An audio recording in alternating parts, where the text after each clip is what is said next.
You guys are late. Don't let it happen again. Sick of this. Tired of this. You know, I go live 9 a.m. every Saturday morning, and you're late.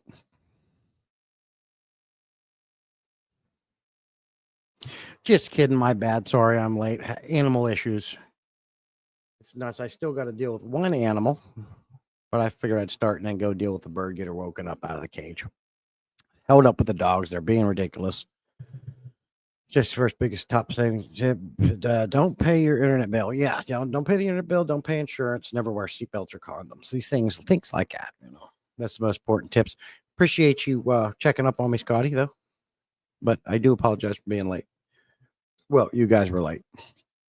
Let's see who we got. We know Scotty's in here. He said, "Let's get the party started." Hey, Polly, good to see you. I don't know if everyone's still in here. That was. I did get my coffee, but I had that ready already. By not showing up, he says, Wally.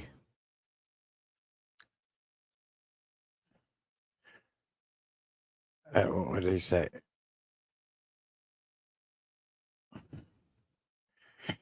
Jose's in. Hey, Cecil. No, I didn't forget you guys. Hey, Sketty. Hey, Rick White. Good morning. Appreciate you guys. We are live to YouTube, Facebook, and Twitch. As normal.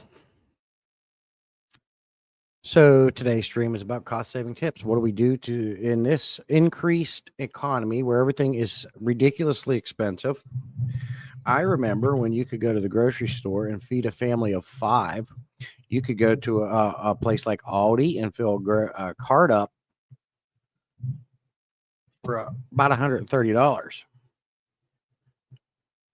If you do that now, it might feed 3 people for a week. Go to Walmart, you come out with 2 bags.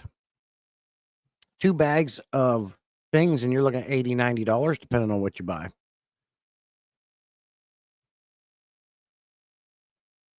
Oh, there we go. Oh, they changed the comments on the screen. That's cool. Let's do big font. Oh, yeah, that's much better. Glad they did that upgrade. Updates. Telling you, StreamYard's getting better and better.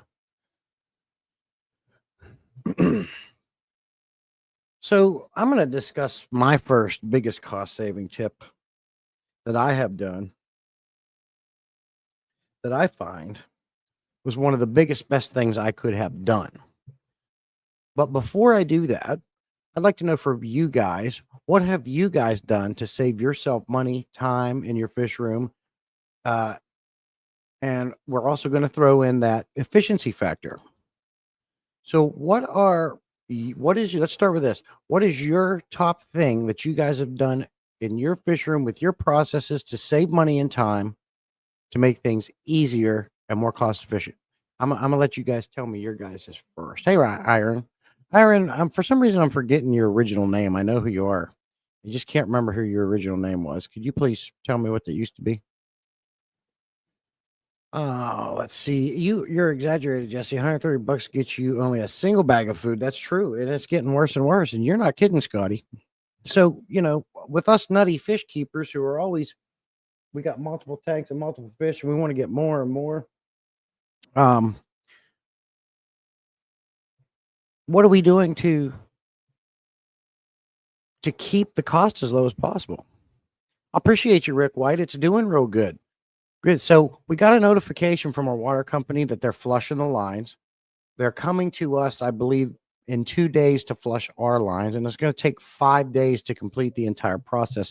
Love that they gave us the notification, but I'm also more in love with the fact that I've already done my water changes, so I'm good. I don't have to worry about anything with the fish end of things, but we are going to have to go purchase probably some jugs of water they recommend because of all the flushing. You're going to get a lot of sediments and crap. Then we got to go around and clean all of our little aerator screens out of the faucets, maybe flush the hot water tank. But I appreciate you, Rick White. I work hard on it. I try to keep it clean. I'm always changing and improving and trying different things and make it clean up. My biggest thing is efficiency. I like to always say I keep fish, not tanks. I do my best to make the tanks look pretty, but the fish I keep at the end of the day are going to mess it up anyway, so I don't worry about it. I just try to keep it clean, be consistent with my maintenance, and my channel's all about efficiency. So I'm always doing improvements and continuous improvement and making things easier and better and more cost efficient. My sister got me that sign. I love my fake rock wall. Perfect for the streams. And I got this. I don't like the looks of this, but I use it I made a DIY bench to work out. This guy says, a big cost efficient for me is using CChem Safe over Prime. Cost wise, saves me in the long run. Scotty, I just got some of that and I opened it up. And my God, I'm kind of regretting my decision, but I'm on that same board with you. I can't say that my channel's about efficiency with not doing that. And I got the big bottle of Safe back there.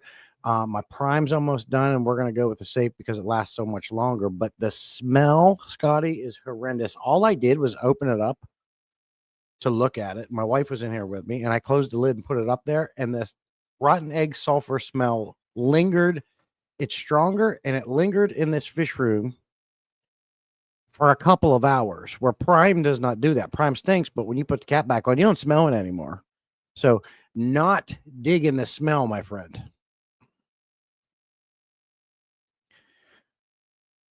Rick West says, we were having the same thing on Monday, 6 hours of flushing. Okay.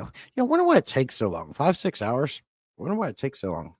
But it's important. We got to keep our drinking water clean. He says, I was already a penny pincher, so I don't know how to cut more costs. Oh, there's always more ways. And maybe after today's live stream, Sketty, you get a few ideas, depending on how much people, enter. So far, Scotty's the only one that shared a tip that he's done. So I'll just jump into one of the biggest ones I have done that's really saved me a lot of money is I got away, especially when I got multiple tanks, I got away from using the Python to suck and fill. Because the whole time that thing's sucking, water's just running, literally money going down the drain. So I now only use my Python to fill. I use pumps to drain. Not only does this save on your water bill and water, it also saves you a crap ton of time. I got 2 pumps, one to drain my 32-gallon brute garbage can after sucking out crap, and one for the water changes. That was one of the biggest cost saving and most time efficient things I've done with my fish room. Oh, you didn't hear what, Sketty? I'm sorry. Let me know how often these ads are for some. I know it's different for others, but what I said was the biggest thing that saved me time was stopping using the Python to suck and fill. I just use the Python to fill now, and I use my electric pumps to drain. And that was one of the biggest things I've done, especially with multiple aquariums. It saves you so much time and water using an electric pump because it pumps it out way faster while you're pumping. Also, the thing about that is while you're pumping one out, you can be filling the one you did before. And I can go around and do all these aquariums. If I'm just doing a water change, a glass cleaning and water change, I can do all these aquariums in less than an hour. Zoop, zoop, zoop, zoop, zoop, I'm done. This guy says, yep, pumping out water in my home made filler agreed. Yeah, exactly. That was one of my biggest things. Cecil says, when I use my Python, I cut water off after it gets, yeah, and you can do that. But for me, Cecil, it takes too long to let it siphon because I'll do 25 to 50% water changes. And if I just waited for that thing to gravity to take the water out, I'm too impatient. That takes too long for me. But that is also a good way to do things, Cecil. Hey, Swiffle, good to see you, buddy. Appreciate you coming in. Rick White says, I use Prime and cut my light cycle from 14 hours to 7 hours to save. Pump to suck water out and water garden in the summer and Python to fill. So I use Prime and I cut, let me see this, my light cycle from 14 hours to 7 hours to save, right? Great tip. Cutting lighting, not only does that save on the electric bill, but it also, I had to do that here. I had to cut my lighting back because I was getting too many algae and things like that build up. So that's a 2-for-1 there. I use Prime and I cut my light cycle for 14 hours, 7 hours, pump to suck the water out and water garden this summer. And yeah, and I do that too. I was filling my tanks using the hose outside because it fills so much faster than their faucet. But now I do have the utility sink, so I use my utility sink to fill. And that way I can adjust my temperature because outside I'm in North Carolina, but it still gets pretty cold. Last winter was the coldest. We seen 20. I seen one day was 19 degrees. The hose would actually freeze and water wouldn't come through. I had to go through, break it up, get the ice out. A little ice snake comes out and then the water comes, but the water's so freaking cold. I didn't want to shock my fish. Hit that like button. Appreciate Swiffle. Understandable. If I had large tanks, I'd use a pump. Yeah, most of my tanks are big. I have two 20-gallon longs, 29. Those are my smallest aquariums. The rest are 55 and up. 275s here behind me. We got a 255s, a 375. I got three 125s. And we're slanging and banging over here. Let me see here. Let me know if the audio and visual is good. Things seems to be. Let's see. I cut my lighting back and I got my power bill down to 150. Yeah, there's a lot of things like that we can do. And do see. My biggest thing that saved me money was I moved all my fish tanks from the basement into my living room, turned my living room into a fish room, removed all heaters and only sponges. Yeah, and that's what I did. That's another big cost saving tip that for me too. I did move my fish room from the dining room to the garage. It got much bigger, but I did install a heating and cooling unit, and I hate heaters. The heaters are out. I heat and cool the room just like you. Another cost saving tip. Rick says, Jesse, can you explain how you water change all your tanks in an hour? Yes, and I actually timed myself, and it's 100% true. And I actually did a live stream. Now, the live stream, when I was doing it on the live stream, took me a little bit longer because when you got a camera and you're stopping to talk, it slows you down. But if I come in this fish room and I'm coming here just to scrape algae, drain 25 or 50% of the water and fill, I can do it in an hour or less. How I do that is I've got this pump. You can see it right there. I'm pumping it out. Once I get done, I'm already filling because I've done a couple efficient and other cost saving tips where I plumbed PVC water lines all around this room. The utility sink provides water to that system. And at each aquarium, I have a faucet. So I no longer have to take the python and move it from one tank to the other. You wouldn't believe how much time that adds by moving that water line, fighting it. It gets caught on something or it's curled up. I don't have to do that. I'm moving one thing, my pump. So after I pump one, I take that pump, put it in another one, turn the faucet on. So while one is pumping out, the first one is filling. And then once I get that train started, I go all around the fish room like that. Some of these tanks I can multi-fill. Sometimes I'll go around and drain 3 of them. Get that pump to the 4th one. I'm filling 3 tanks at one time. That's it. I got 13 tanks, I think now, and I go around the room. They're all plumbed with a faucet, and I do that process, and I can literally do all these aquariums 25 or 50% in an hour or less. If I'm not bothered, if nothing happens, if nothing holds me up. I also keep a 20-gallon barrel of treated water in the closet, and I saw that in your video, and I use that water to top off my tanks very quickly. Yeah, I saw that, and that's pretty cool, and that's another cost-saving tip. So I've shared 2 big ones of mine. I'd like to hear more of yours. Hey, Peplin, good to see you, buddy.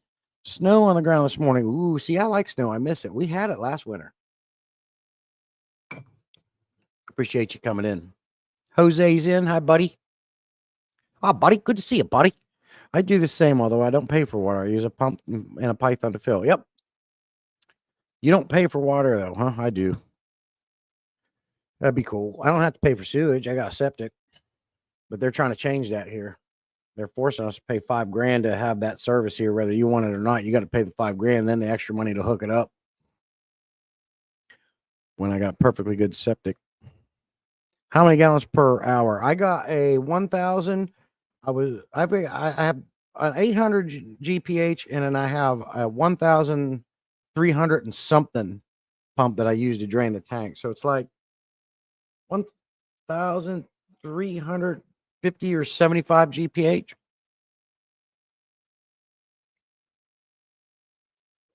And to be honest, any faster than that, I really wouldn't want to pump bigger than that because my pump would pump the water out so fast. Filling it, I'd be waiting. So I have a really good balance between my pump and fill rate, which allows me to stay linear and go around the room and do all these tanks. It's things like this and why I say my channel is built on efficiency, because it's things like this I take the time to research, do, and try.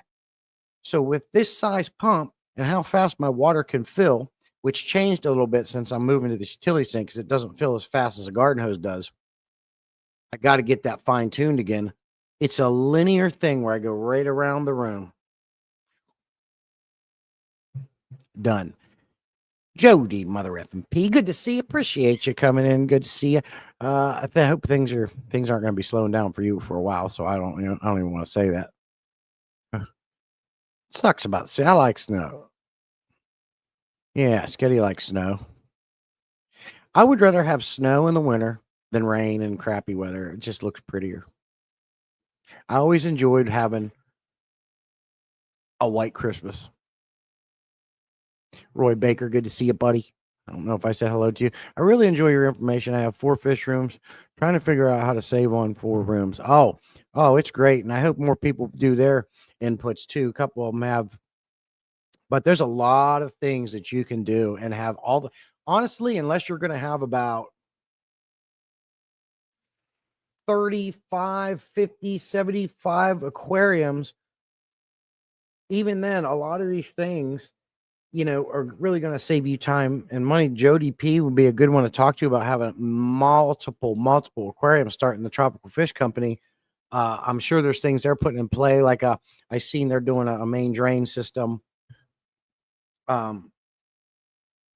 So stuff like the only thing that I could do in my fish room at this point to make it even more efficient is have a draining system with valving where I could adjust, because you have different size tanks here, but I need them all to drain at the same rate. So obviously if I'm draining this 375, you're not going to want to have them 20-gallon longs up there draining at the same rate. I can valve that down at every tank using PVC in there, have a external pump outside that just shoots the water outside and save some of it for the plants, whatever. So I could drain all these tanks simultaneously at the same time. Maybe 25%, which is another cost saving tip I do with draining and doing water changes. If you make it more efficient and quicker like this, you do not have to drain as much. You can drain less percentage and do more often water changes, which I believe is good for the fish, as opposed to doing larger ones less often. Some people do larger ones weekly. I don't do that. I was doing monthly water changes, but I would do 75%. But with my new setup, I can do 25, 30, even 50% more often because it's so easy to do. But when you're only draining a small percentage of that water out at the same time, you don't have to unplug anything. If you're running heaters and they're not down below, which I always say, if you're going to have a heater, put them horizontally down below next to the inlets. That's the most efficient way you can run a heater, because it's getting more surface area on the tank horizontally. You have it next to the inlet so that warm water is getting sucked up by the filters and spread throughout the aquariums. And it's down below, so you don't have to unplug them when you're doing water changes. Whip had a good tip. Put them on a power strip and just shut them off so you don't have to unplug them, which is great. But I do one above that where I don't have heaters unless I need one. Maybe you have a fish that requires warmer temperatures. Maybe you have to have a heater because your tanks are in a colder area. Sometimes you have to have heaters. So my suggestion is do what I said before, or you can drain less, do it more often, and you don't have to turn them off. Things like that. So that's about the only other thing I could do in my fish room right now to make it more efficient, is have drain multiple tanks, all of them at the same time, valved so they drain evenly. And then I've already got the multiple fill set up. Throw in your prime, throw in your safe, fill them back up, you're done. But for 13 tanks, I don't find that I can't justify the cost for the time of plumbing that in, for the time of buying the big pump outside, having power to it. Plus, at that point, I'm kind of taking too much maintenance away because I like doing the maintenance.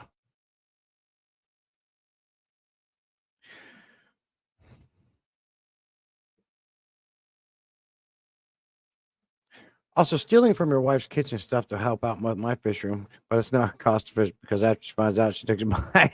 What are you talking about? Like funnels and things like that, Scotty?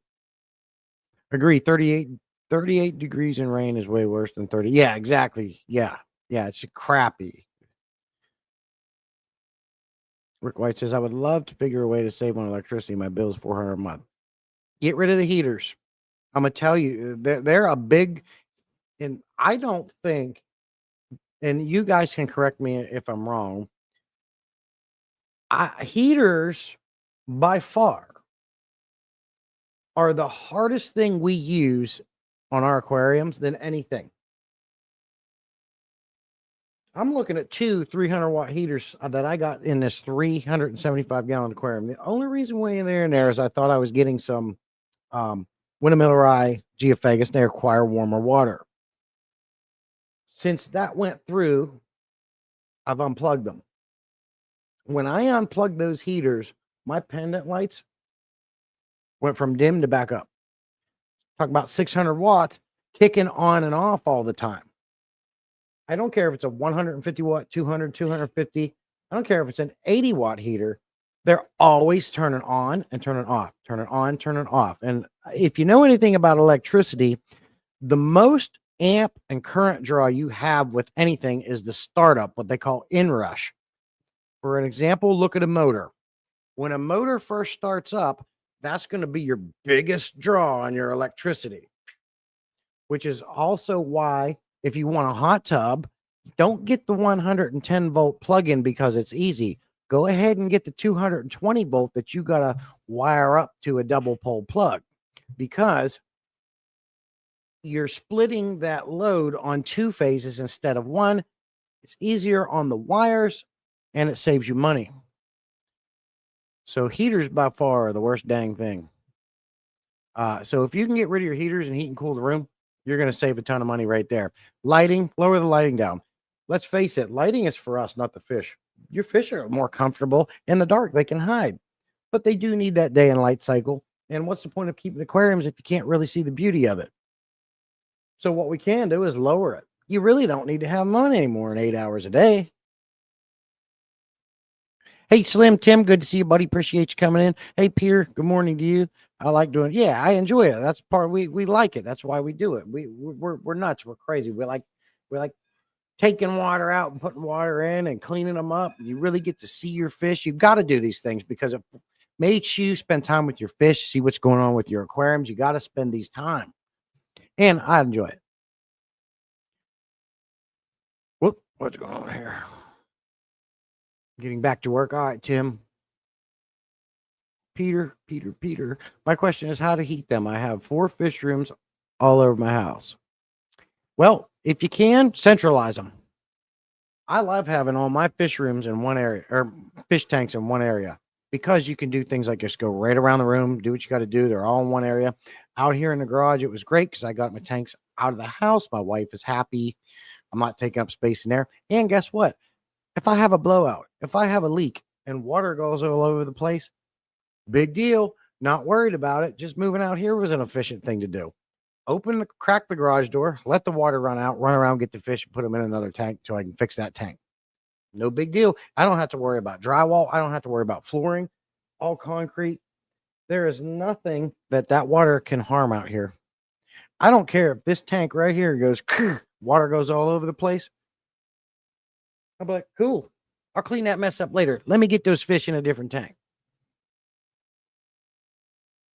I'm here in Texas. My electric was $300, $450 a month. Yeah, ours is going up too quite a bit. Running my 14. And anything you can do to save money on electric bill, very important. But I think at the end of the day, they're going to keep raising the rates. So the more they raise their rates, the more we have to adapt and change things and make our fish rooms more efficient. If you want to keep keeping fish, It's an important live stream, important topic to discuss. One of my favorite things to discuss because I love efficiency and being down to organization. Most of you guys in the past, because I've talked about this before, you have the junk drawer all over the place. You got piles of crap on the floor, shit laying everywhere. If you've got something that's been sitting 6 months to a year and you haven't used it, throw it out. Only use the tools you need. Get rid of the waste. Because when you do that, and organize them, you know where everything is. You know where it is. You got to hang a pegboard, hooks, foam cutouts, whatever it takes to organize the stuff. Only the stuff you use. That's going to save you time. Adding that up, much like swapping that hose to different tanks, I don't have to do anymore. You add that up over the course of the whole water change, you save yourself more time than you think. And frustration trying to find stuff that you probably don't really need. Not sure if this saves money or not, but I let the pump drop 2 degrees on my Inkbird controller to hopefully let the heaters run on or off less. And the Inkbird is a good thing to add in for sure. But I try to just get rid of. I know not everybody can do it, but I got these 4 clown loaches I'm growing out now. So yes, I had to throw a heater in that tank because they do like warmer temperatures.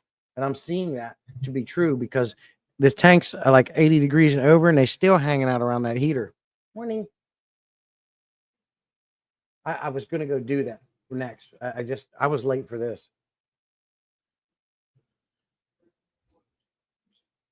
Yeah, she was not as bad as I thought she would be. That's why I put tanks in the basement. Yes. We have all had our fair share of overfilling tanks. See, Rick White, that's never happened to me. I have never overfilled a tank, not once. I'm undefeated on that. But pay attention. I'm always looking. I've never overfilled a tank. Loving the growth of the pothos in your fishing room. Peter, I know it's doing great. I love it. Look at this. Look at this. I got a jungle going. It's like once a month, I've got to go up here and tack up new hooks. Look at these things. It's looking like a jungle in here. I'm absolutely loving it. It's looking sweet. Appreciate you noticing that. I got more over here that you can't see.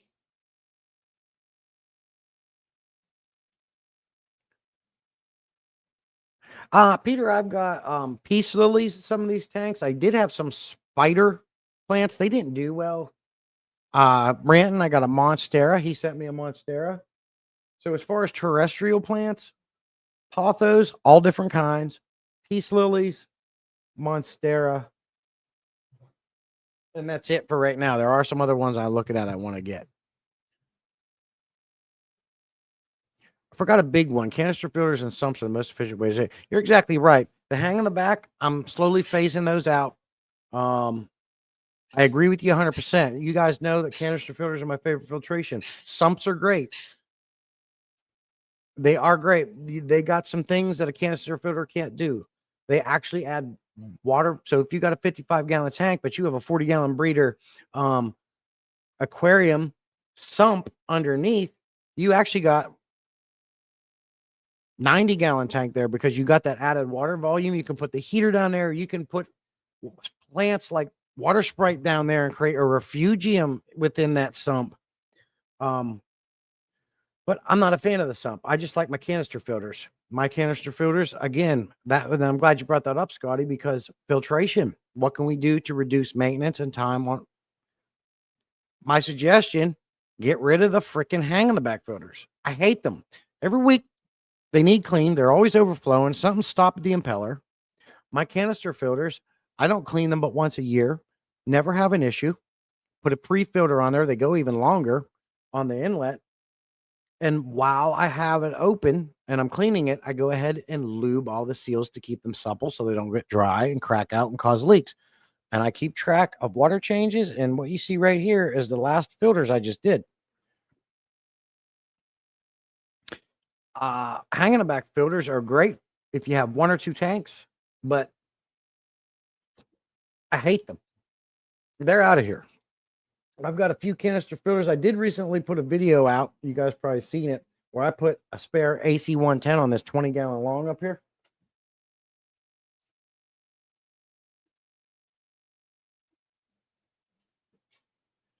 Because I have two 20-gallon sponge filters running an aquarium.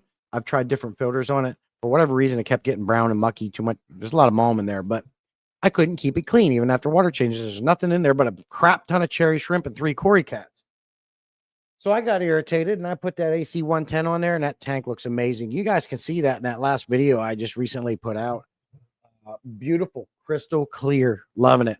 And I did have to drill holes in the first, because you know the AC 110s have 2 inlets and they click together. I drilled holes around this one, 1/8-inch holes, and I put a pre-filter in there so I don't suck my shrimp up. It's amazing. I've never overfilled one either. Yeah, knock on wood. Polly, same. Peter, I use spider plants till they grow like real bushy bushes. I'd like to try it again, Peter. I think I can get it done. I'm going to get some more of those. I'm a canister filter guy as well. Yep. Wally, our friend from Africa. We've got Cecil coming in, member for 14 months. I can't thank you enough, Cecil. You're always a good supporter of the channel. I want you to move all my aquariums over to canister. That's what I did, sir. There's only a couple. I've got a 306 with a spray bar running that 29. Got a 407 on this 55. I got a 407 running that 55. The rest are FX4s and FX6s. Now, up above, with these 20 gallons, obviously I can't do a canister filter because I would need to get extended hose, which you can do to reach them. But I just run little filters. Like when I get things from Hygger and test them out, I try that out. Which, by the way, this video I put out on the Hygger backpack filter, Scotty knows all about it. Keep in mind, if you're a channel member, you have access to things like this. They're slightly used, but if you're interested in it, channel members get access to more valuable things like that. So can't really use it. So I might be doing a giveaway soon on that Hygger canister backpack filter. So the only thing is they're slightly used just for the video, and I've ran them probably a month or two, and then I'll pull it out, clean it up. And if you're interested, maybe do a channel members only stream. And that's, I think that's how I'm going to start doing that stuff going forward.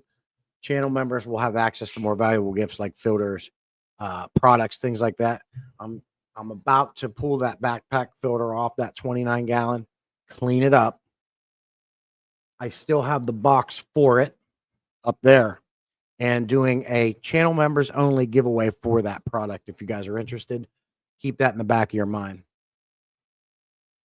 I do love to try a canister filter, but so they can poly, but you know, I've never bought one brand new. I've got brand new ones at a reduced price on the marketplace. I have what I call an aquatic dealer around the area who somehow gets this stuff and sells it for cheap, $300 for an FX6, $250, something like that. But most of mine came used. I have had to put a couple new motors on some of these canister filters, but still, you pay $100 for a motor. It's still better than paying $400 for a whole thing, right? And they just keep going. In my experience, the only thing that really fails on these canister filters is the motor. If you have leaks, I'm blaming that on you guys. That's a lack of maintenance. You've got to seal. You've got to take these O-rings apart, clean and lube them. You just got to get a food grade lube. I use Super Lube. You can get that crap at Lowe's. I want to move all my aquariums over canister filters. Scotty says, but smaller tank canister is not much good idea. So I do use HOB and sponge filters. Same. You and I are on the same page, Scotty. I have used my hang in the back Hygger canister filter on that aquarium. But mostly sponge filters and small HOBs. And there's always sponges running in there. Peter says, I have 4 different species of monsteras and purple heart in my mountain clouds tank. And that sounds really good, Peter. That sounds like a nice setup right there. That monstera, he sent me a clipping. It didn't even have roots. And now it's grown crazy. Everyone have an amazing day. Look forward to your information from you. I appreciate you, Rick White. You be safe. You have a good weekend, my friend. Thanks for coming in. Warren coming in. He gifted 5 Saline Aquatic memberships. Thank you, Wally. Appreciate you, buddy. That is a massive help to the channel when you guys do that. Can't thank you enough. You the man.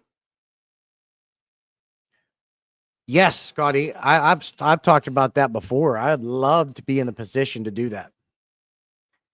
That's why you've heard me say, and I think I've got it written in the channel membership intro thing. The bigger the channel gets, the better the giveaways get. Because if I got to the point where I could get an FX4 and FX6, I would 100% be giving those away to channel members. But they're so expensive right now, I can't do it. If the channel got big enough where it wasn't nothing for me to just go out and buy an FX6, FX4, FX2 and give one away every week or 2 weeks, I'd be doing that. I would love to do that. So you'd like to try that? So Sweet Polly likes that idea. Well, what's happening, friend? They're just slightly used. That's all. There's nothing wrong with them. And what's nice about that, they're going to come put together. I'll have to take the tubes off to get it back in the box, but it's going to come with the original packaging and everything you need for it. And it works. The only reason why I didn't do that with the hang on the back canister filter is because it's been giving me issues. I can't get it to stay running. It loses prime. I clean it, it's running, and it stops. So I'm not wasting the time to mail that or wasting any of your channel members' time. However, this backpack filter, what I call the hybrid between Haiger's fish waste collector and the HOB canister filter, it's running good. And I love the fact that you can just turn a valve and empty it out. You can see that on the video. 407, same Rick White.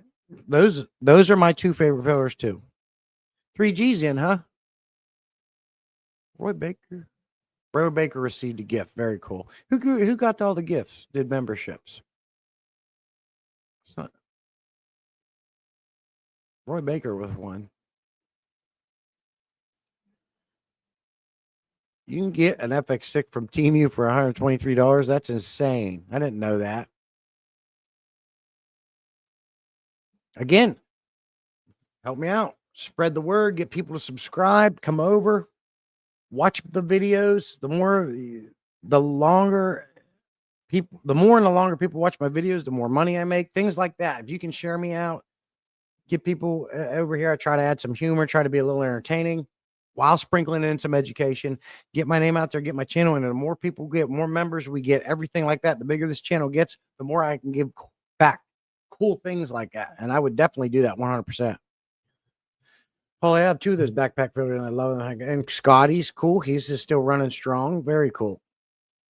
Those giveaways are great idea, especially for new refrigerators. Yeah, absolutely. So if I got more members, I might have to change how I do it because right now I have a manageable amount of members. But if you get a lot, it's like, how do you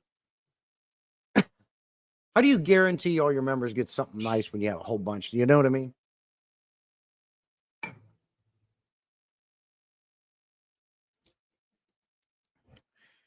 Yeah, I understand that. Davenport, Iowa. I'm in North Carolina. Rick White. Born and raised in Pennsylvania, moved down here coming up on 9 years ago. But yeah, North Carolina, my friend. So cost saving tips, we've discussed a lot of them. What else do you guys do to save a lot of money and time in your fish rooms?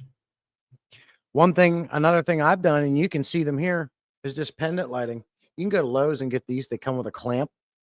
You can clamp them on something. I got chain and I hung them from the ceiling. God dang it. Point right. I like things. I don't like lights on top of my aquariums. I really don't. As time went by, it just irritated me. So I'm using these pendant lightings. You can get these for like $5 or $6. You can put any LED light you want in it. You can even get LED lights. You can flip a switch to adjust the Kelvin, I think it's called. And it's up off the tanks. They're cheap to do. A heck of a lot cheaper than any of these LED lights you buy for your aquariums.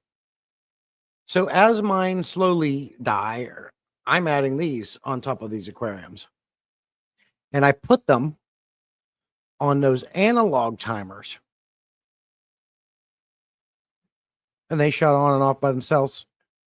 And I think they do a great job.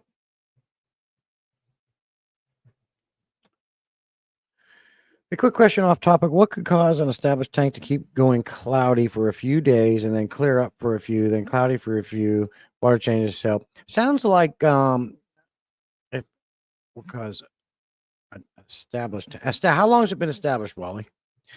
Because you could be having it sounds like you're having bacterial blooms.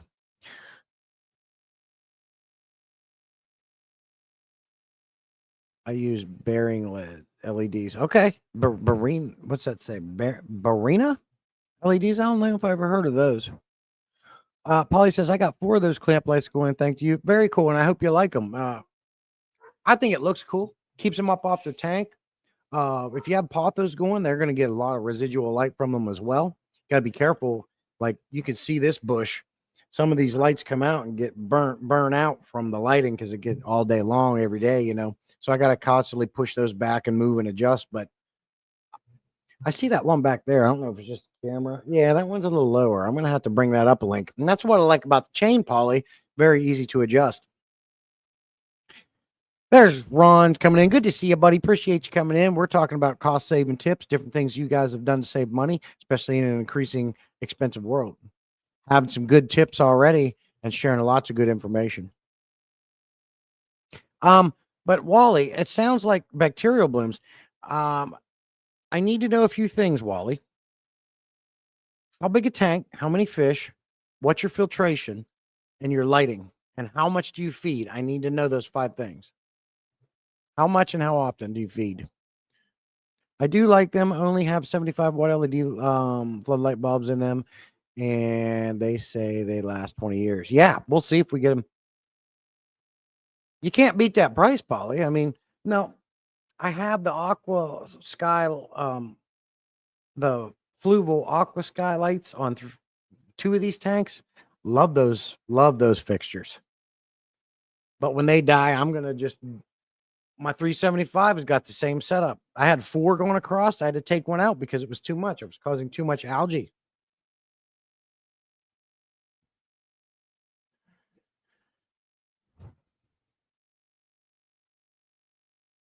You can get them off Amazon, a 6-pack of $69. 69. That ain't bad though. A 6-pack for of 6K lighting for $69. Not bad. We got a 666 there, Rick White. That's what you just said. I don't know if you realize, but Rick White's doing the 666 lighting.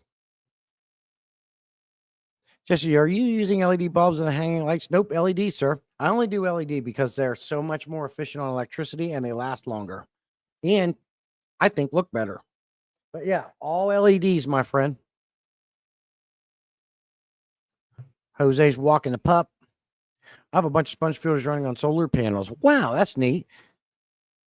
That's hanging outside of my fish room, and they have a battery if it's full. If you can run all those for a few hours, that is interesting, Peter. Sponge filters running off a solar panel. You blew my mind, Peter. That's amazing. You get a few hours out of it, huh? After it goes dark. That would be particularly useful in a power outage. That is neat. And they're linkable. Okay. I got you. That's a good idea, Rick White.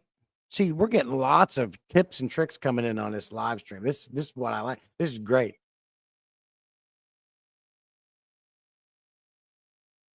It's awesome, amazing. Awesome, amazing.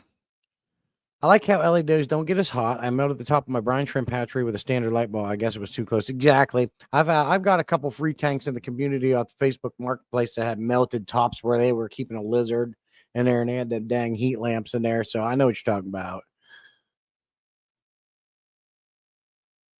I love that they did this update, and you can do the on-screen comments bigger, wide. You can bring it over here, regular. I like tall, and then here's small. But you can see more if you go small. But if you go big, what do you guys like better? Small on the on-screen chat, medium, or big?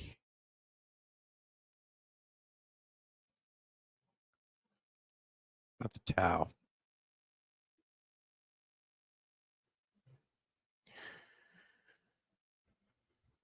So I've talked about my water changes, how I've made that more efficient, faster, and cost saving. I've talked about the utility sink now. I've talked about what was the other thing I mentioned? We've talked about my LED lighting.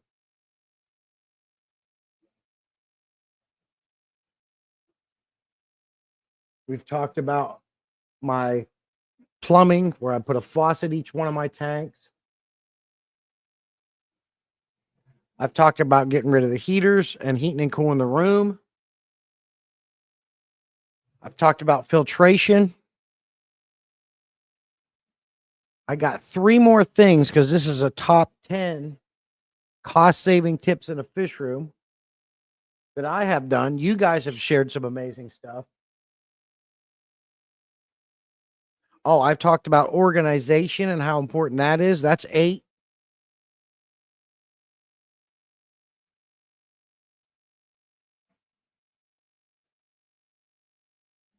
I got to think of a couple other things. Oh, for my 9th tip,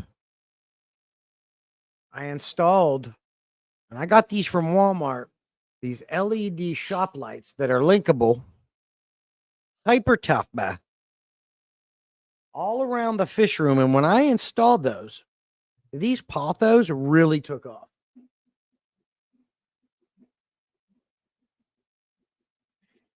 And gave me some much needed lighting in here.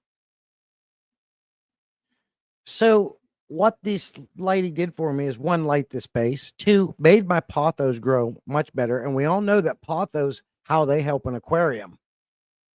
So for my 9th tip, lighting your fish room efficiently to help other things as a daisy chain, which in turn help your aquarium. Just like these lights make these pothos go. You see how big these leaves are, how they're insane. I'm going to get a jungle in here. So good shop lights is another tip to help your fish room. Because be honest with you, if you wanted to, you could also turn the lights off on your aquarium and let the ambient light of the big shop lights every once in a while run your tanks if you wanted to save some money. Just for some tank maintenance, thanks. Having a coffee break. Like the coffee. I got some.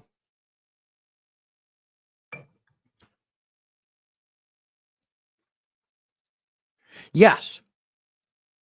Yeah, my wife is big on Whatnot, and don't tell your wife about the Whatnot app because you get some really cool stuff on there for really cheap. That towel rack was one of the things she got, but when it came, she didn't like it. She wants a black one. You roll your towels up, you stiff them in there. It goes hand in hand with what I'm talking about, is being organized in your fish room. And I like that towel rack too. I'm glad you noticed that. And it's got a little shelf on top and hooks at the bottom. You can see one of my big long algae scrapers hanging on the bottom of it. So yes, that saved room in my fish room and I don't have to keep them on shelves or in a bucket. They're nice and stacked up on there. Whatnot. Don't tell your wife about Whatnot, bro. You're going to be getting boxes every day. That's worse than Amazon.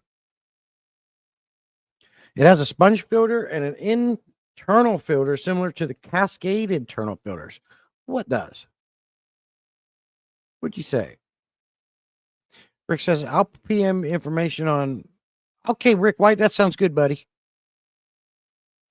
He says, I found most solar powered sponge filter packs on Amazon and I'm testing 5 now from Temu. Okay, I'm missing some things here. She says, for me, I like the big writing. I don't see that good. Okay, we'll leave it up there. I'm old, so bigger print. Okay. I feed once a day, only that they eat quickly. Okay. I feed once a day, only what they eat quickly, like in a couple minutes. It has 4 clown loach. So we got 4 clown loach, 5 dwarf neon rainbows. That's 9 fish, 4 platies, 9, 10, 11, 12, 13. They keep having fry.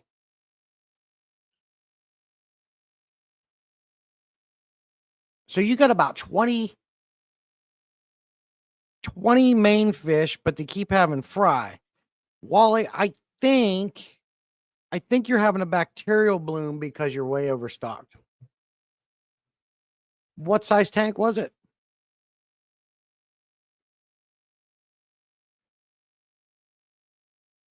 40-gallon. And the clown losers are babies. Wally, I think possibly. How long has it been running? How long has it been established? How long, Wally, has that tank been established and running? And you got a sponge filter and an internal filter similar to the Cascade. Okay, so you've got 2 filtrations.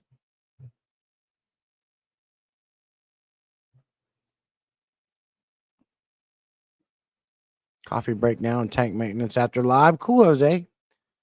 I'm using the Aquatic Foods wafers, Warren.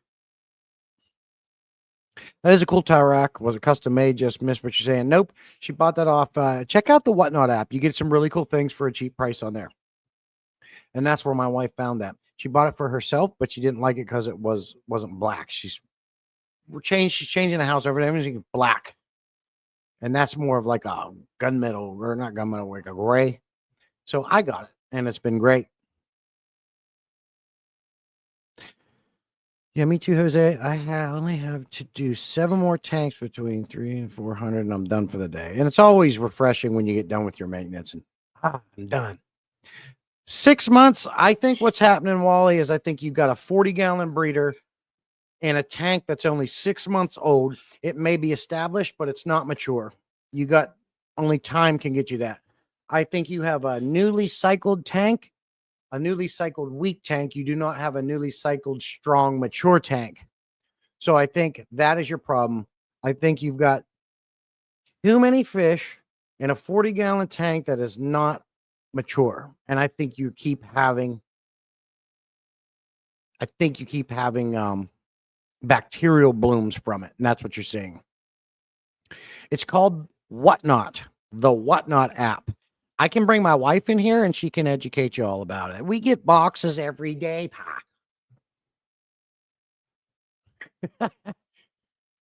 The clowns will be moving to my 100-gallon soon. Okay. Yeah, I'm growing mine out with the tiger barbs. And once they get bigger, right over to the 375 now.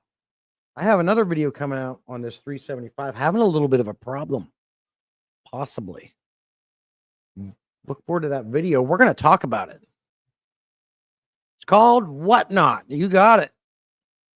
Sounds like Ron knows about the Whatnot app. Remember, the wife knows about the Whatnot app. Hey, Tara, good to see you. Appreciate you coming in. Good morning to you. There's Bear Bottom Branton. Good to see you, buddy. Always good to see you. Missed a lot of good information, pal. So, yeah, that's what I think's going on with yours, Wally. Just for the input, I appreciate the help, and thanks, Ron, for the input. What did Ron say? Does Ron agree with me? What did Ron say about it? I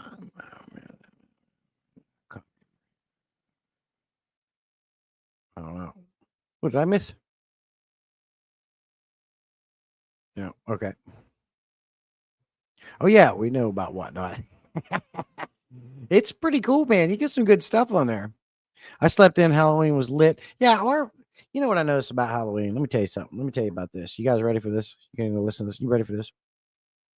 When I was a kid, we used to go out and it was amazing. Everyone was involved. Everybody was out doing it. Everybody decorated. Same with Christmas. As time went on, people got lazier, and I blame social media. Halloween's anymore suck. Christmases suck. Just because there's like a handful of houses that go out and decorate. But I can remember when I was a kid, everything was lit up. You could drive around. It was like a winter wonderland. And I loved that we used to drive around just to go look at lights. But everyone in the neighborhood participated, and not so much anymore. Everybody's either can't afford to do it or just too lazy to do it, or both. Which I get with this economy. I mean, point of today's live stream is discussing cost saving tips because of the ever increasing economy. So, not everybody can afford to go out and put a bunch of lights on their house on the outside and fire them up and have that increased electric bill when they're already trying to reduce it. So I get that aspect of it. But even when you come down to Halloween, Nobody's lights are on. I handed out, I might have had 15 kids total. And it slowly gets worse every year. Nobody just wants to, it's kind of depressing.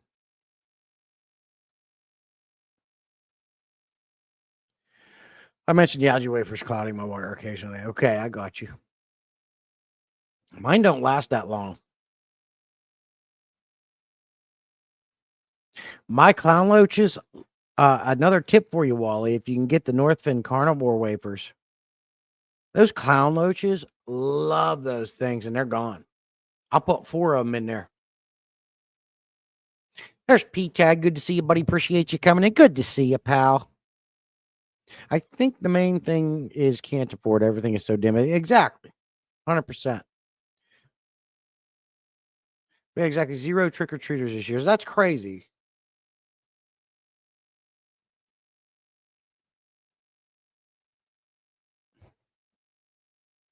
And it's kind of depressing, you know. My daughter has missed out on a lot of awesome things that I had growing up in the 80s and 90s. Christmases were better, holidays were better. It seemed like families were closer. But this was also before social media and cell phones. I'm a firm believer that it's ruining the world and already has. I got to get off my butt. Hey, Tara, good to see you. I said hello to you earlier there. Yeah, because Brian, because you live back in the woods. He withheld that information, Branton. How's the 20-gallon doing, Tara? How's the fish doing? How's the 20-gallon doing?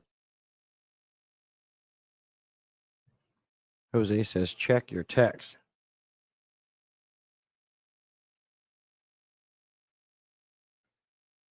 No, not that one, buddy. If I move, you can see it, Jose. It's got 2 bars and a shelf on top and hooks at the bottom.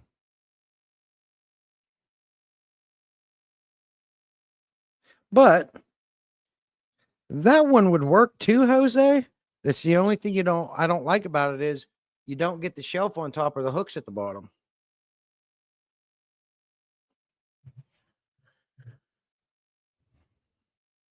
That was a good old day, Justice. You're gone. You got just 100%, Cecil.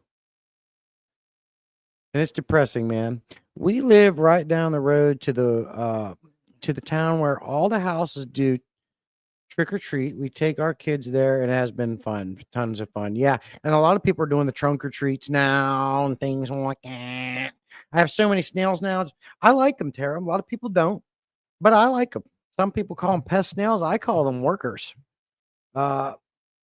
I one time had so many snails in a 125. Everything was immaculate. I had no brown hair algae. I had no green algae. I had no blackbeard algae. The plants and everything were super clean. Never had to worry about it. I welcome snails. The only thing I don't like about the snails is when they get all up in your filters, getting all up in there. I don't like that. Yeah, I have to bring the wife out here, Jose. She is a whatnot carnosaur.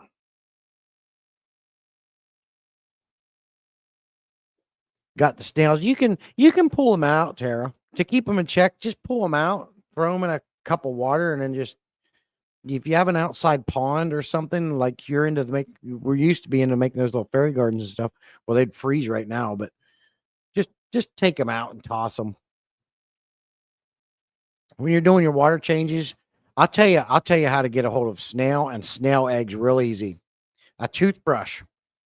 The bristles on a toothbrush will grab snails and snail eggs so easy. Then you take a cup with water, get it in there. So there's a little trick for you guys if didn't know about that. The one I sent is only $12. Yeah, everything's cheap on there, Jose. Like ridiculous. Like I work with tools My wife was finding DeWalt batteries on there for ridiculously good prices. Drones, anything you can want is on there. You can get them. God, I'm getting hungry. Yeah, I like snails. Mama's always on whatnot. Yeah, the whatnot bug. Yeah, everybody's getting the whatnot bug. Don't mind my hair. I saw waking up here. I was up. I was up too early yesterday, 4:30. Today I slept in 6:45.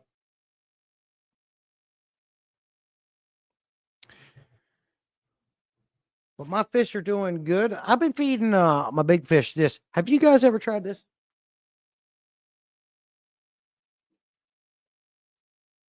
The monster fish medley from Aqueon? They seem to like it. Breaks up their diet. The Dempsey and the Oscars love it. I love how they go to the surface and just smack the water real hard eating them.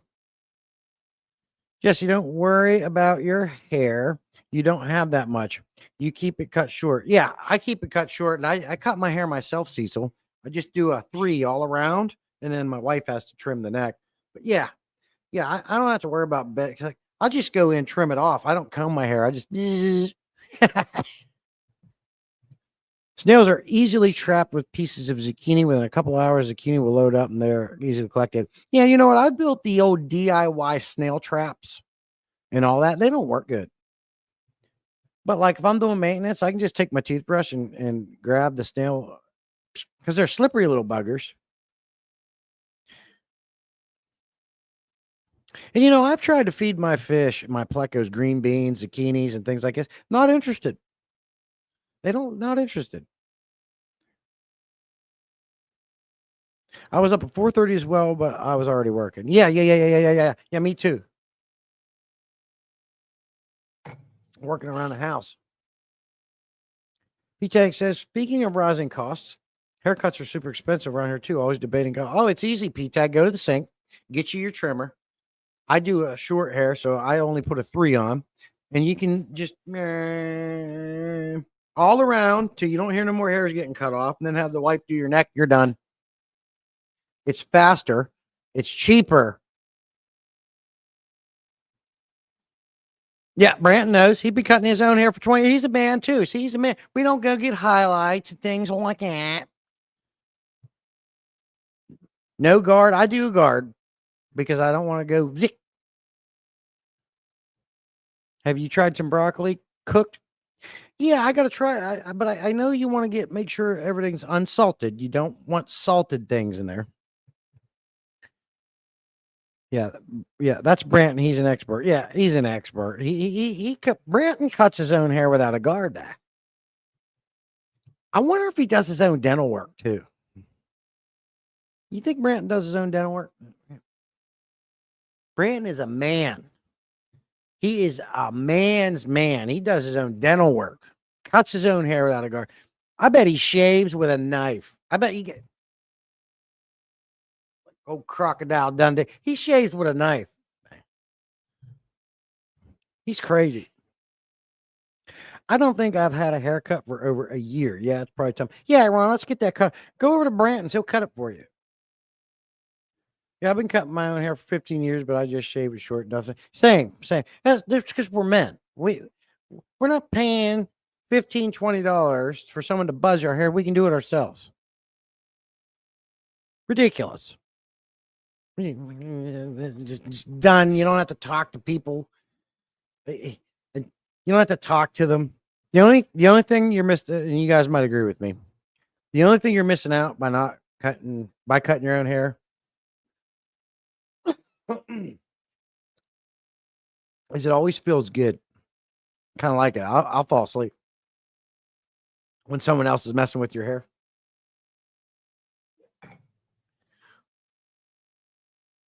$20 plus tips. Oh my God.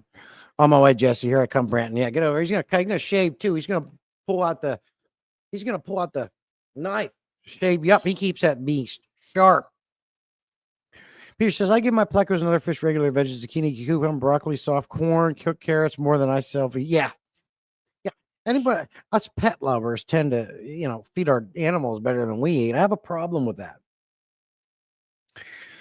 I want steak and lobster. My dog isn't getting all these fancy foods if I'm not. But I do feed my dogs high quality foods. Hill Science Diet. And of course, you guys know I feed my fish the best fish food there is, Northfin. Come on now. Legend has it that Branton once strangled a man with a cordless phone. God. Strangled a man with a cordless phone. Cordless, man. How did he do it?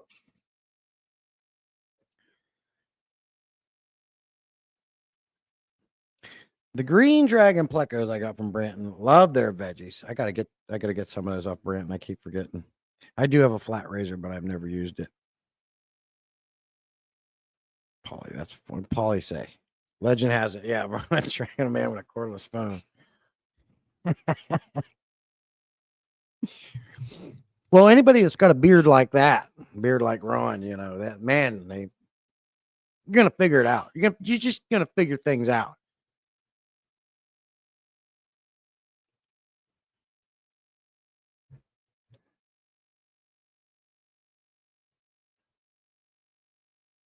You know, I'm forgetting to do something on all this funny stuff.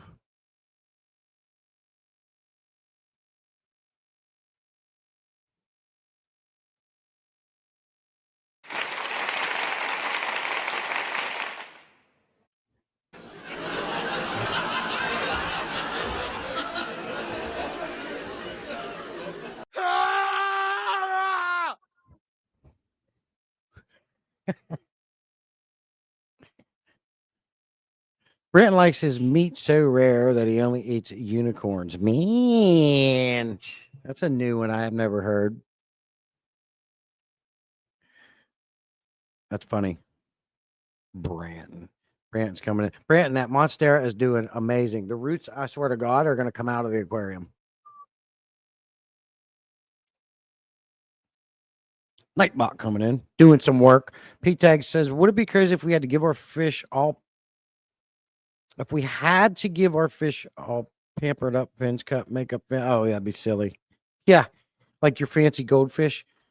You have a little underwater thing he swims into and trim the nails. And yeah, that thing is going to be huge before you know it. I hope, Brandon. I'm loving it. It's doing great.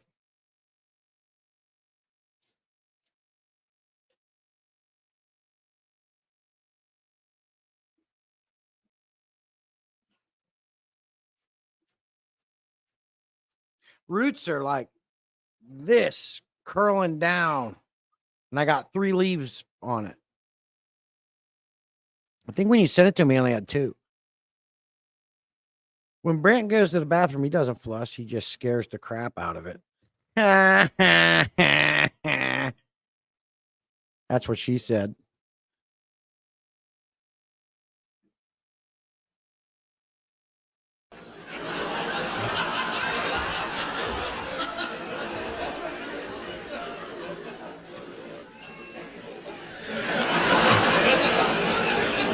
Real funny P-Tag.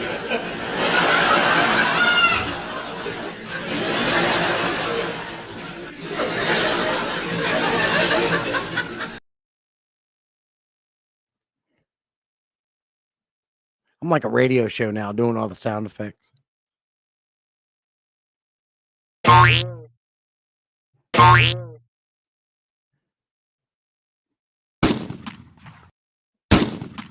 Shots fired.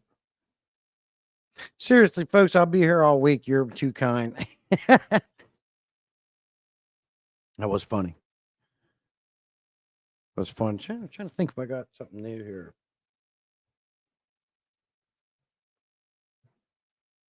Oh.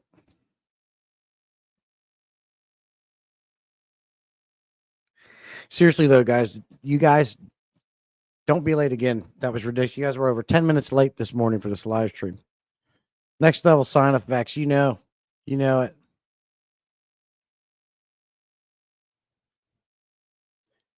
Don't be late for my live streams again. Shots fired. Yeah, they were all late, P-Tag. That's okay. Everybody was like over 12 minutes late.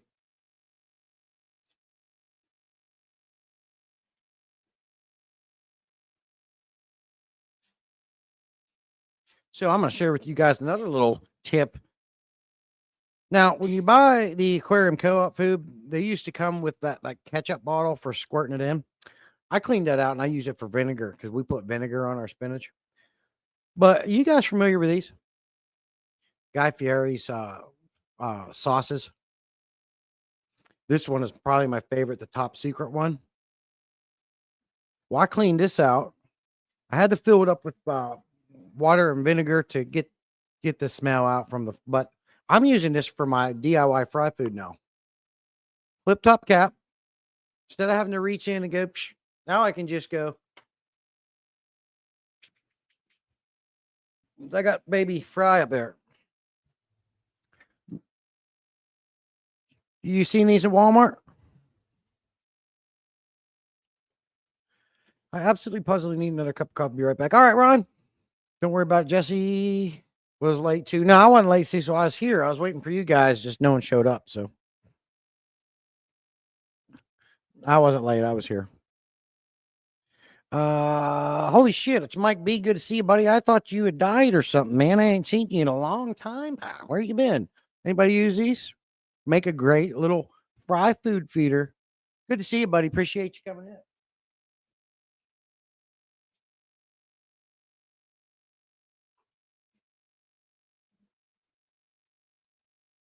Like so.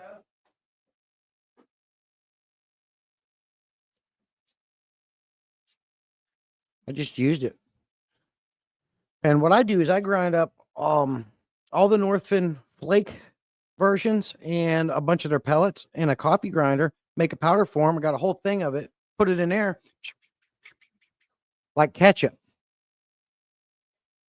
Yeah, good to see you. How you doing, Mike? Where you been? What are you doing? Just get sick of I think I've seen you around here and there, but don't see you too much anymore. I'm trying to think of something else cool I did. Why is nobody commenting on my Flavor Town DIY fry food feeder? Why? It's cool. You guys do stuff like that, ways?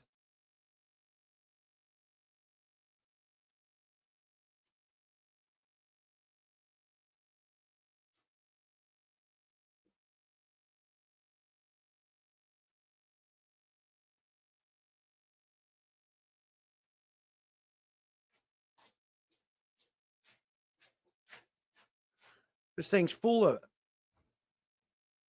fry food. Trying to get back in the groove. Okay.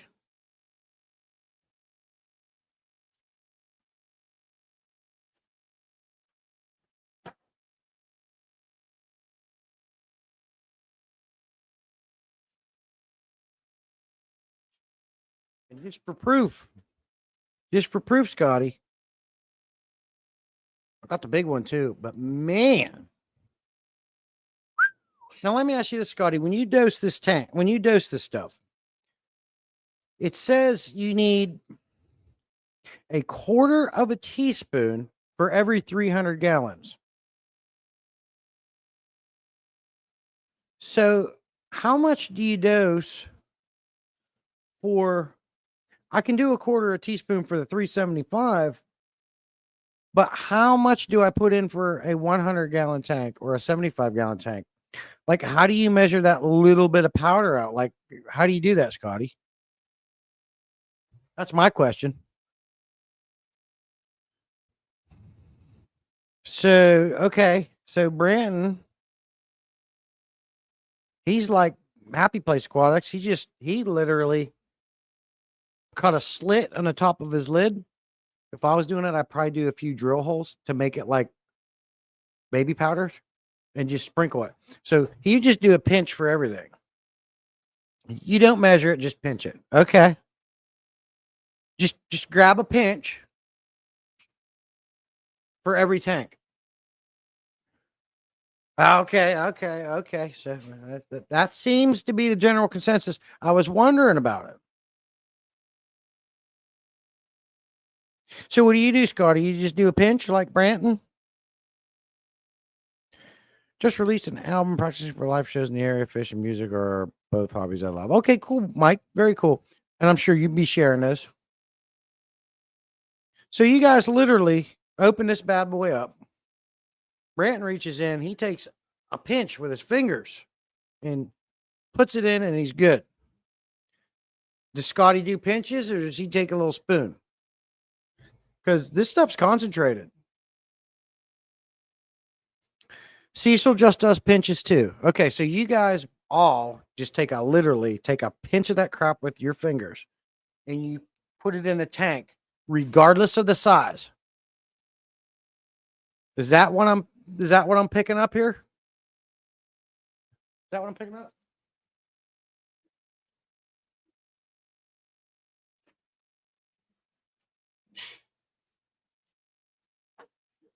Jim over at Happy Place, like I said, he cut a little slit in his lid and he just sprinkles it in like salt. I literally reach in, pinch it, and boom, regardless of the size. Okay. Well, because my water has a very strong chloramines, you can smell it. I use a spoon and I kind of overdose on my tanks. Okay. I was just curious about how to dose this. Is the first time using it.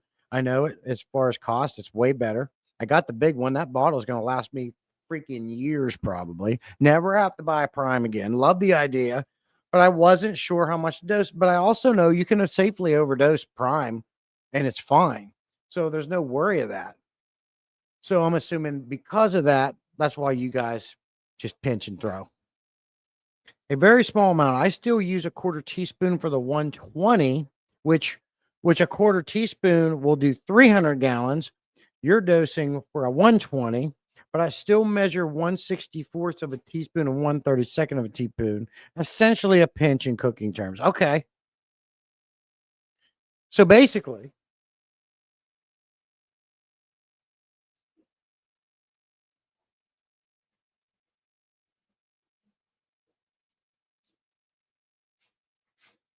this is a quarter of a teaspoon. So basically, I can just quarter teaspoon all the tanks, regardless of. I don't. But what about for a 20-gallon long? I mean, that's a ridiculous amount. This does 300 gallons. 300 gallons of this filled with safe, right? Doses 300 gallons. You wouldn't need that much in a 20-gallon. So I guess that's where the pinch comes in real nice.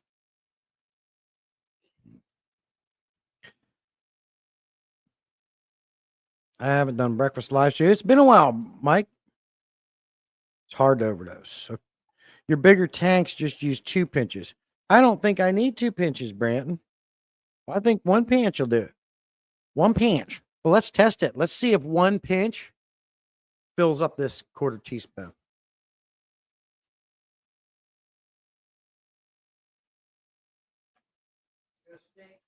Shit's horrible.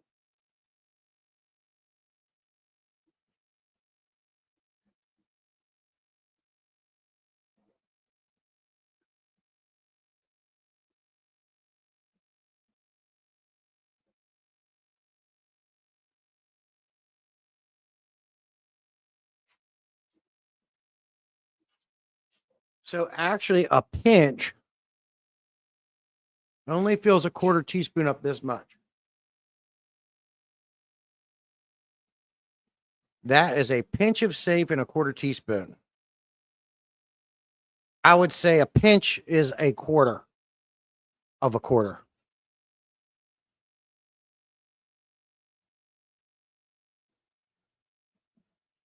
Wow.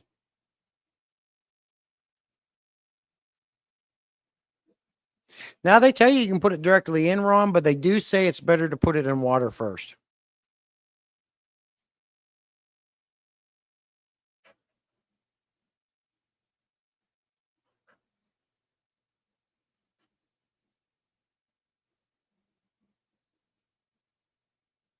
What crap stinks, guys. It's terrible smelling.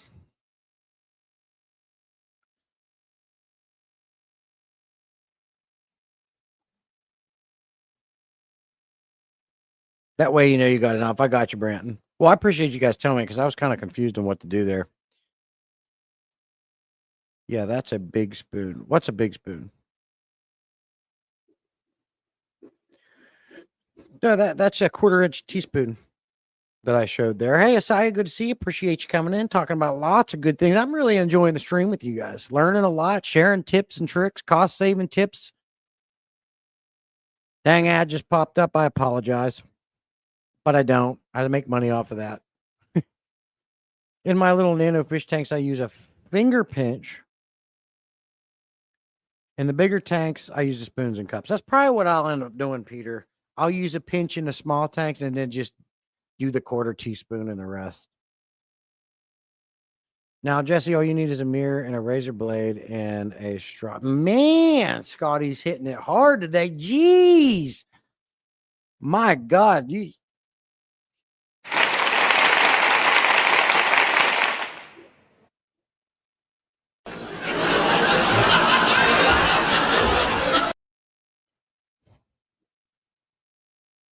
Don't go chasing that safe dragon, Jesse. I won't. You guys know me.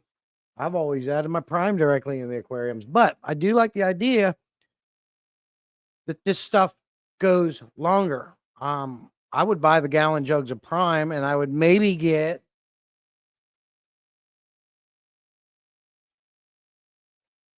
3-4 months and I have to get another one. This stuff's going to go years. Some of the fish go for it. Yeah, I think it's food. Ron does dilute his first. I usually mix Seachem Safe in a cup with water and put it in once I start filling. See, to me, I would just put the powder in, but it's nothing to grab a cup of water and throw it in there while it's filling and boom. See the pic I sent you.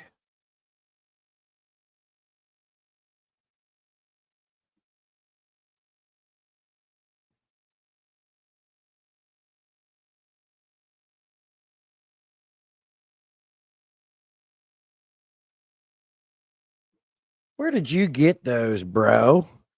Where'd you get those little? I don't know if I've ever seen those. Those are tiny measuring spoons.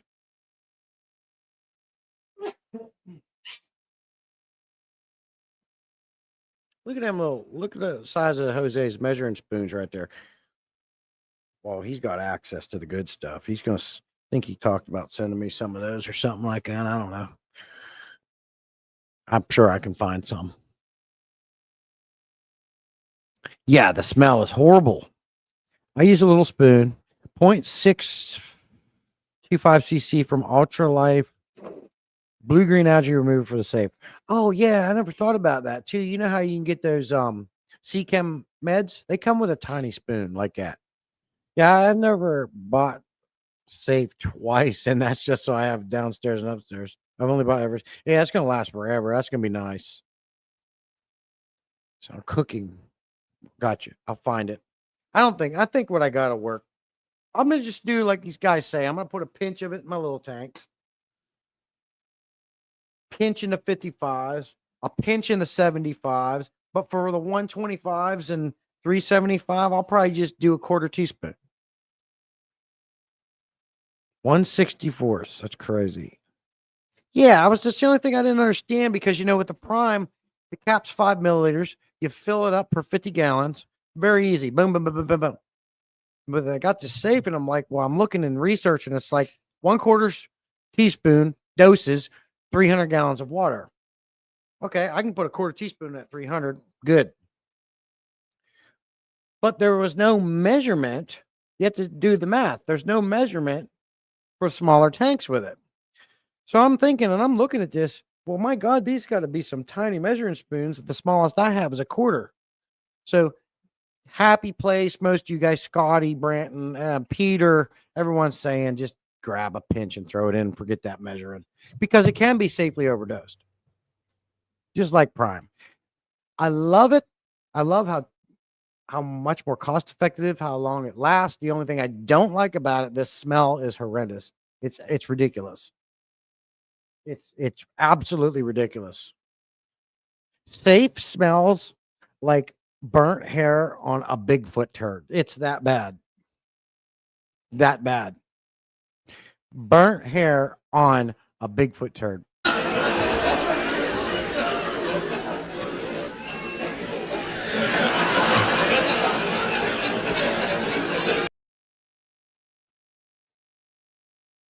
I hate the smell. What's wrong with you, Branton? I like the smell of gas and diesel, but I don't have met anybody that likes the smell of rotten eggs and sulfur. There's something wrong with you, boy.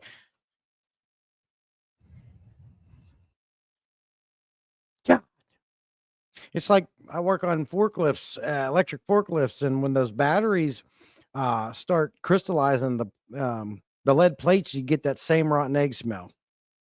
It's horrible, especially when it's hot. A pinch always works. I got those for meds and small tanks. Very cool. Yeah, CChem could be a bit more helpful with the safe on how much maybe even toss in a spoon. Yeah. Yeah. Why couldn't they even toss in the spoon? That's right. I agree. Cheap sons of. I wonder if they have a bleeping sound effect. Let's look.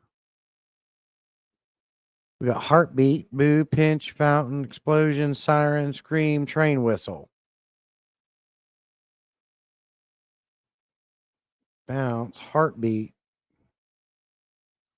punch. Why wouldn't they do like a bleep one?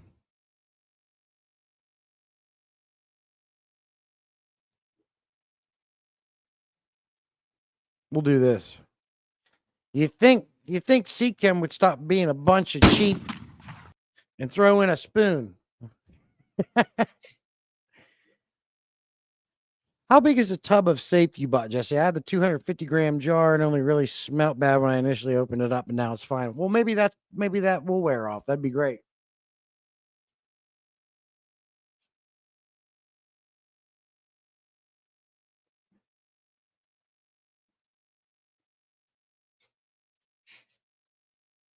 Something you guys might not know about me is anything I do, I go big or go home. I get the biggest, the best, if I can. So, Wally, I purchased the 1kg or 2.2 pound bottle. Yeah, I got the big one. 2.2 pounds of safe. Tara sent me a picture of the tank. I pop the top of safe and take the big old whiff, perks you right up. Man.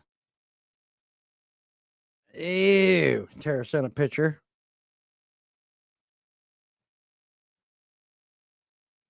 Looking good.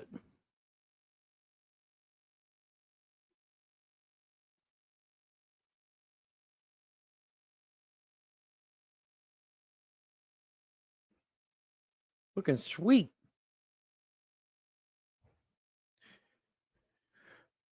We will be all dead before you use all that. Yeah, that right could sink for a bit. Yeah, I rate that could stink for a bit. Yeah, 2.2 pounds, 1 kg.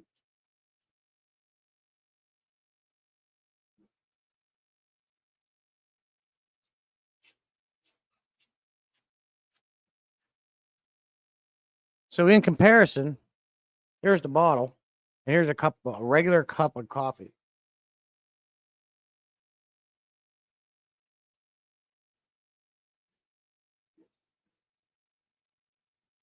The cup of the coffee fits perfect in that midsection. 2.2 pounds.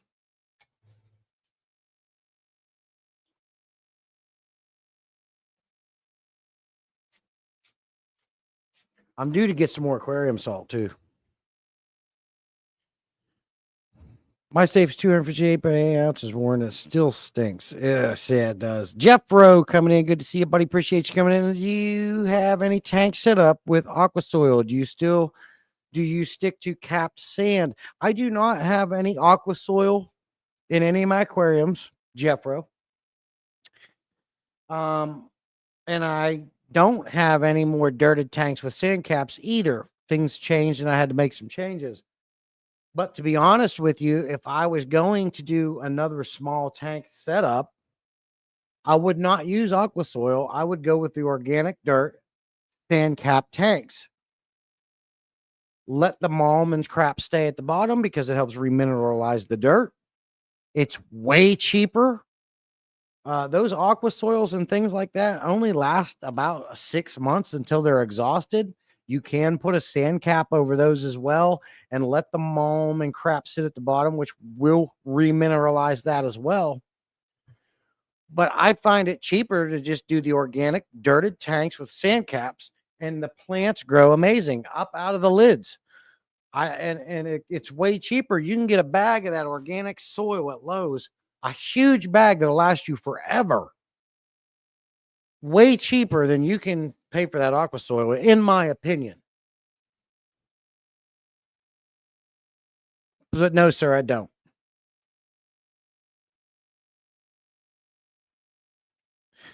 I'm doing an experiment setting up different tanks with different brand aqua soil and only using RO to see what brand breaks down the fastest. Well, that'd be interesting to follow you on, Jeffro. That's cool. It'll be very cool to watch. Absolutely. And that's what's fun about this hobby. You can do things like that. And so that's cool. I'll be interested to see that follow up. Jesse, your aquarium salt from Funk is super. Really? Because I always just got the API in the carton. Get it from Funk. Okay. I smell Sharpie markers I use at work. I love Sharpie marker smell. I like the smell of gas. I like the smell of diesel. I like the smell of campfire smoke. I have the 1 pound bottle. It's over 2 years old and still have a bunch left. Okay, so 2 pounds probably gonna last me what, 5 years?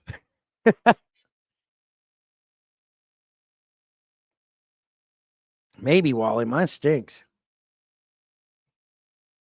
Okay, I'm gonna get that. I'm gonna do that. I might get some food on there while I'm at it too. I like to break up the food, do different varied diets.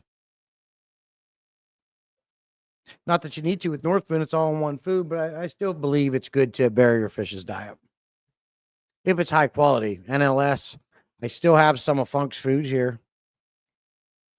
I throw in every once in a while. Yeah, campfire smoke. Sawdust. I like sawdust. I love the smell of fresh cut grass. Safe for sure is a way to save. You got it, Jose. I'm digging it. You guys recommended me to do it, so I did it. Loving it other than the smell. Haven't even used it yet. I'm good on my water changes. So as soon as they're done flushing the lines and we get things cleaned out, I'm gonna be doing another water change session in my aquarium with the new safe. Yep. Yeah, fresh cut grass is really good. Love it.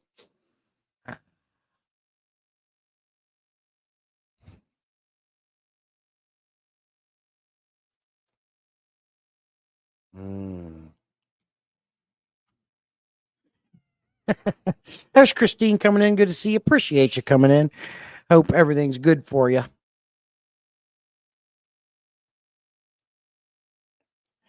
Fresh cut metal was another good one. I cut metal a lot, Brant, and I can't say I really enjoy that one. What's the most popular fish food among all your tanks?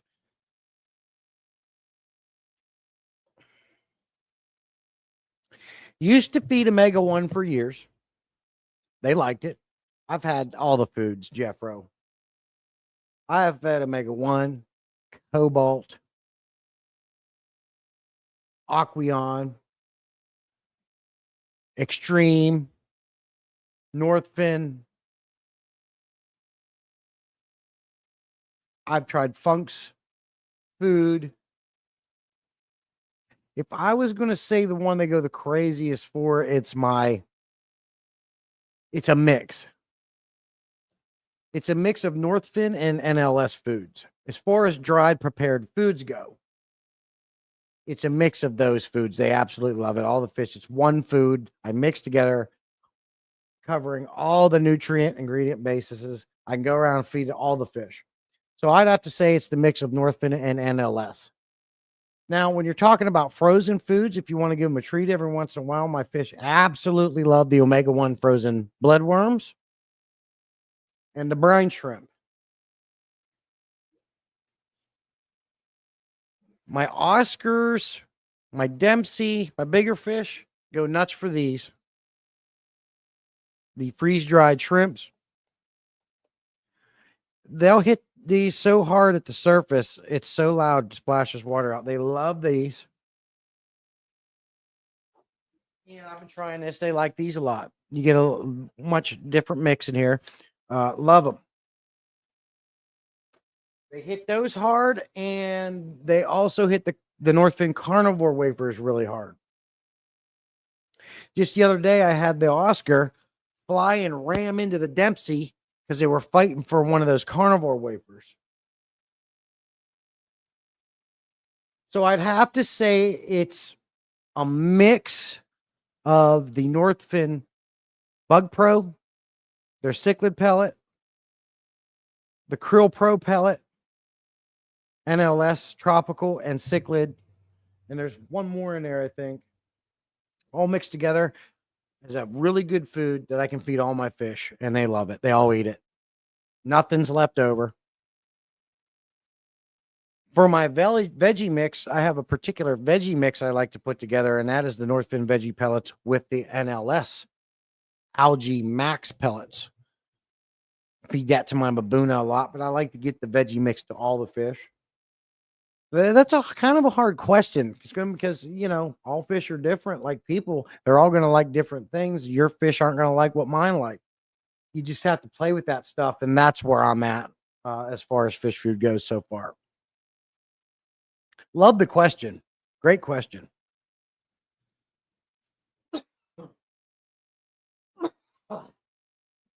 Tara, we always decorate right after Thanksgiving, and we keep the lights and everything up till the first of the new year.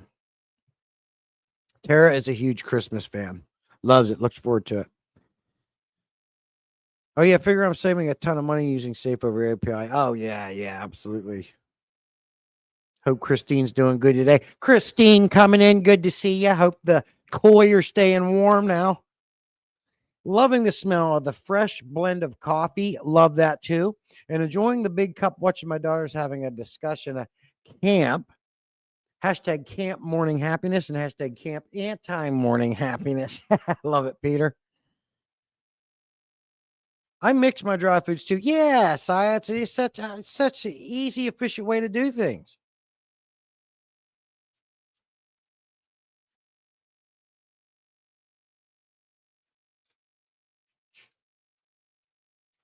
I smell stinky safe. So this is my main staple. It is, I call it the salient mix. Northfin cichlid pellet, Northfin Bug Pro sticks, Northfin Bug Pro, Northfin krill pellets, and NLS cichlid and tropical, all mixed in one container. I got these food containers from Walmart because they hold a lot. It's so easy to feed. You can pop the top, put it in your hand, or sprinkle it right in. What's nice about them too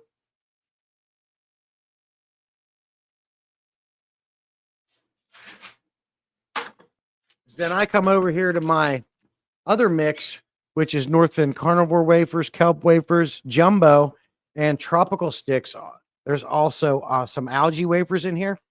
They're bigger. You can unscrew that top. Boom. Let's feed them. Let's see if I can get a good angle here.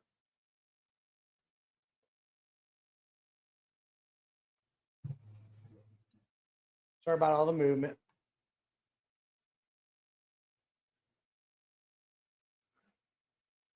Check it out.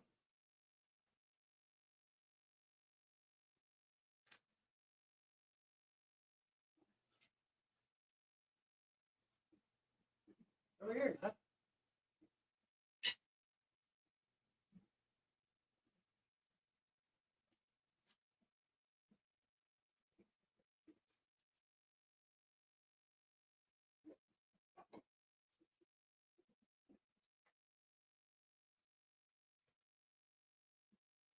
Now, the blood parrots have a hard time with these because of the way their mouths are. I have to feed them a clump of flake food in order to make sure that they eat.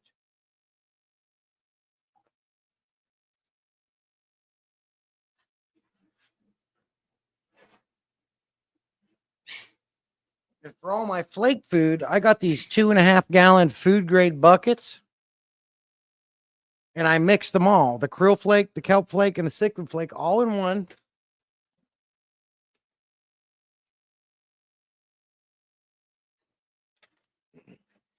And because the way their mouths are, they have a hard time eating. So I have to grab like a chunk, like a big old knot of this.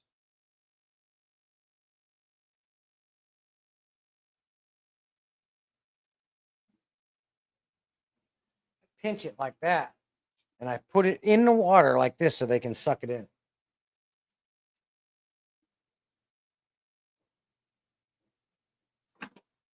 And they can go right up to that clump and suck it in and eat.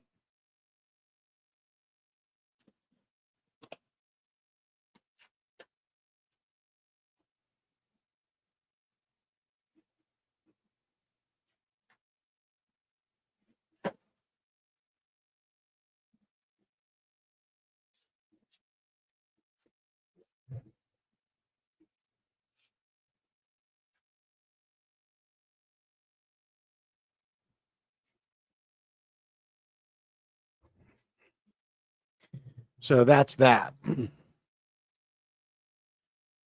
Mine like the Mysis shrimp. I don't know. I don't know if I've ever tried the Mysis shrimp, Roy, but I have seen it.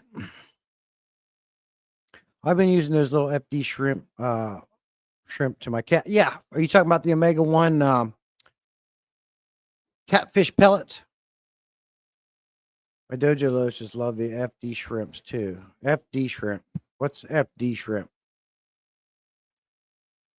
Oh, and no, not NLX, NLS, New Life Spectrum Foods. You can only seem to get those at Petco or online. High quality fish food, in my opinion, is the only thing close to North Bend. North Bend still has some better ingredients, but it's NLS, New Life Spectrum Fish Foods. It's a good food. You can get it at Petco.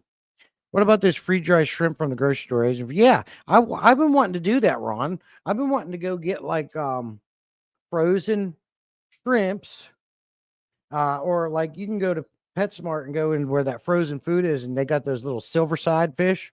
I thought about getting some of those, but a lot of people shy from that because they're afraid to give the potential bacteria to them.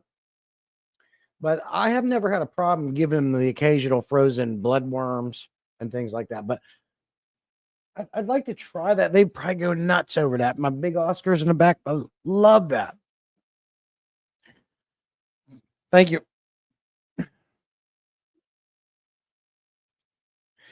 Do you do that dry mix by weight or volume?